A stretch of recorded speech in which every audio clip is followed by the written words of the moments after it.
Kia ora na tātou katoa ho'eki ha'amatapule. You are listening to PM Tonga. We do hope you're enjoying the program so far. Ko taua taimi ko aloha ken ke toi si pe hokoto tonu koe ni ai whae whiawhi. We're not too far away from the top of the hour. Ka koe ki whainga maari e koula koe ni te tau ki I ahi ai ki Niuatoputapu.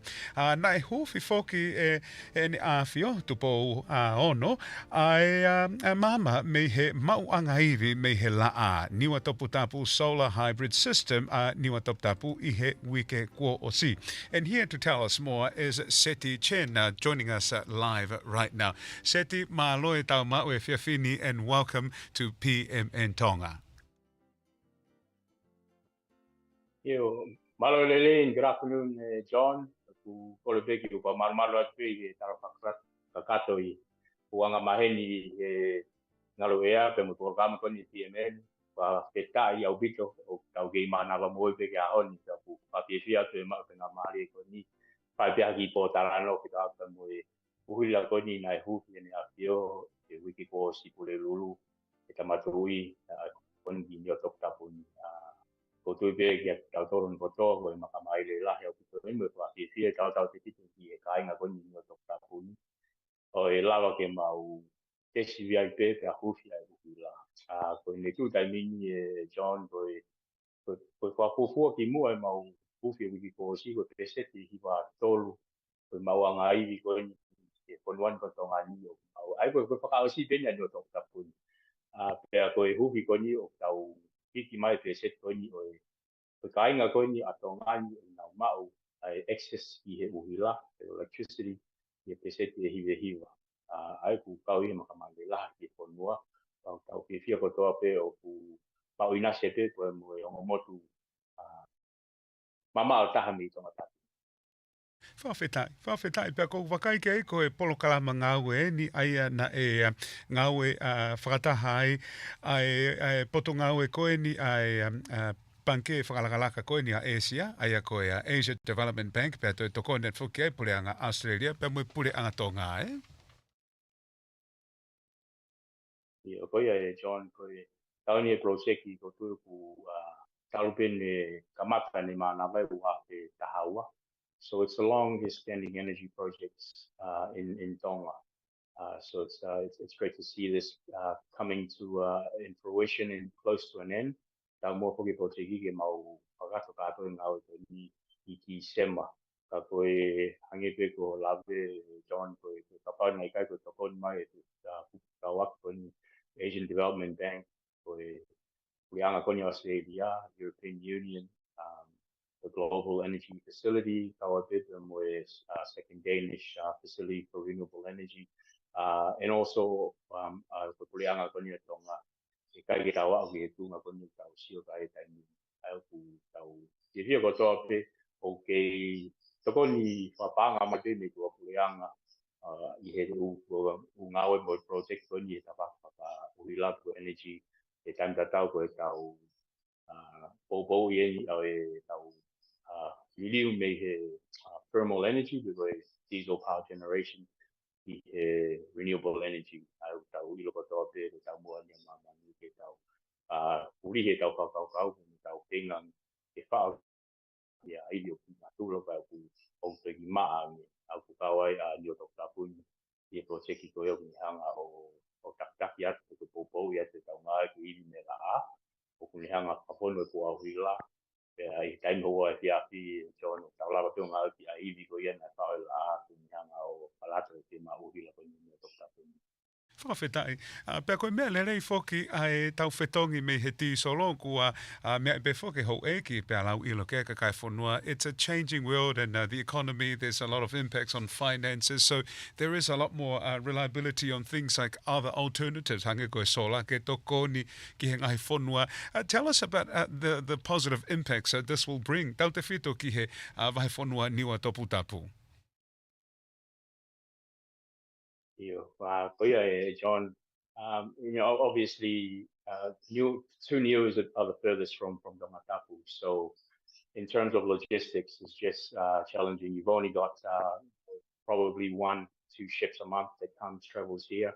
and the flights is also the same as well. You'd be lucky if you get 2 flights here. So whenever you're planning for Niuas, you're planning for here to be here for at least a month or two, and the same goes to those that are staying here. So, ko mo ia tuni uvila kai mini o ku e lawa ko tu koe hau hoko mai ni wakalahi mi tonga tapu e lahi ai u mea aisi, mea uvila e hau mai ko ia.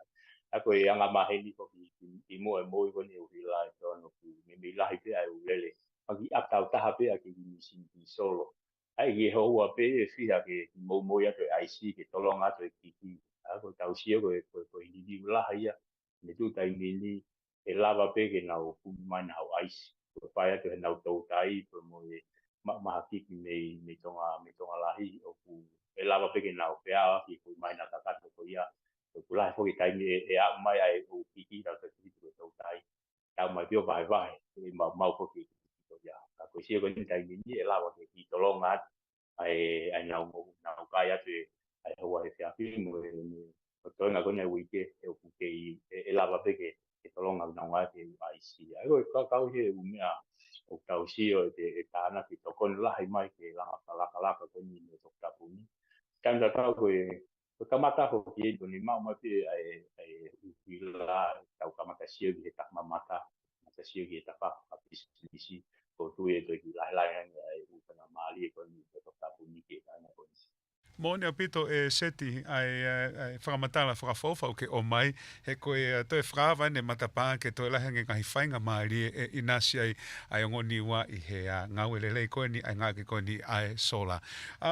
In the bigger picture, ka taki pe e seti looking at Tonga and our use of the solar, ke tui nai, are we looking to move away from diesel and 100% with the solar? And is this something you see that will help us going forward? Yeah, no, absolutely, John. As you mentioned, this is the changing of times now, and just about every part of the world is promoting or moving away from fossil fuel and looking at alternative energy. Solar has always been proving for a very long time, and now it's become so competitive that it's actually a lot cheaper to produce solar in terms of energy transition. Obviously, in the Pacific, while it's developing countries, at least 10, 20 years way in front of the Pacific, it's the same principle as here in Tongatapu. And then when you start thinking about transitioning to further outermost islands, it then becomes another logistical challenge and another challenge in itself as well. So part and parcel is the skills, technicians that needs to be on the islands, just the way of running operations with solar. So again, I think the government certainly already had established the Tonga Energy Roadmap Plus from 2021. The goal is to become 70% renewable by 2025, which it's you can say it's just around the corner pretty much, and also becoming 100% renewable by 2035. So it does pose a lot of challenge in the energy sector in Tongatapu and also obviously around the outer islands. Specifically for this project, the purpose is to provide the accessibility to those that have never actually had electricity, but at the same time promoting renewable energy. So I think in terms of diesel generation, obviously this project still has a portion of diesel generation, which is why it's called a hybrid system. We've got the solar, the battery, and also the generation. A good example is pretty much we had the official opening on Wednesday last week by His Majesty, and then from Thursday onwards up to today, it's been raining, so it hasn't been good for solar production, but at the same time also charging up the battery. So when we're looking at adaptability and ensuring that there's accessibility supply, I think diesel generation for some of these islands is probably still an essential requirement, particularly with the hospital and other essential services. So I do promote and do support the move of our renewable, and I think probably over time the cost of solar and also battery will be a lot more cheaper. Niuatoputapu, as an example, John is only going to be on another project, and it's also going to be building a power station there, and also reticulation of energy to all of the households and little businesses in Niuatoputapu. So, certainly that's going to be something that Tonga will be looking into and looking forward to in the next couple of months for that team and that project to commence. But that is going to be purely renewable.